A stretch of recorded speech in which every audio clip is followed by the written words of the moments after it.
The annual tradition of starting your seeds early indoors, getting a jump on that season, and giving yourself the maximum growing window for success.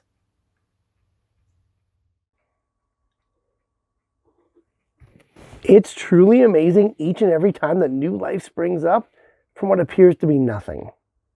Little tiny seeds, planted with care, sprouting right on cue, timed perfectly in relation to your last spring frost date. Or maybe not. No doubt you're starting to see the bazillions of seed starting videos creeping into our feeds. Racks and racks of seeds at retail that have suddenly popped up. And maybe you started to get anxious a wee bit too early. Yep, guilty. Almost every year. And we all do it because we're gardeners. So, what can we do if we started our seeds a little bit too early and they look like this? And outdoors looks like that. Hi, I'm Jeff from the Ripe Tomato Farms. Welcome to another episode of the Garden Quickie, the show where in 2 minutes or less, we fix all the gardening mistakes. And today is all about sowing our seeds too early. I got 4 ways to mitigate this potential timing disaster without having to restart all your seeds. Time's short, so let's dive in. So you started your seeds a little bit early. What's the problem? The problem is that they're becoming too big, too lush, and too unruly for their comfy confines. One easy way to solve that is to simply move them onto bigger digs. Take your plugs and move them onto 4-inch pots. Or take your small pots and move them onto bigger ones. It's one more step, no question, but it sure beats having to start all over. Moving your plants along is great.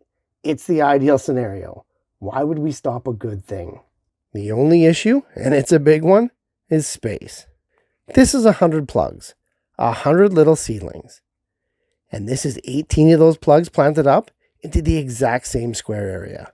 After potting up even just one plug tray, most of us are going to be out of space. So we need to hold the plants back.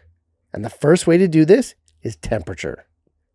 Seeds love to sprout at 85 degrees Fahrenheit. But once they're up, once they're growing, you can take that temperature down to the mid-60s. In some cases, this is enough to completely stall the plants for the short term. And another way is to jack up the light.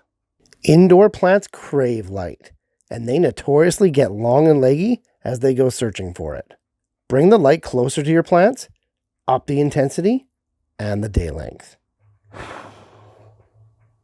And the final way that I slow down my indoor plants that are growing a bit too big is wind. Expose those lush, soft leaves to periodic air circulation and toughen them up. A couple hours a day is all you need to have the desired effect. Know what else is all you need? Hopefully the next episode of the Garden Quickie. Thanks for watching, guys.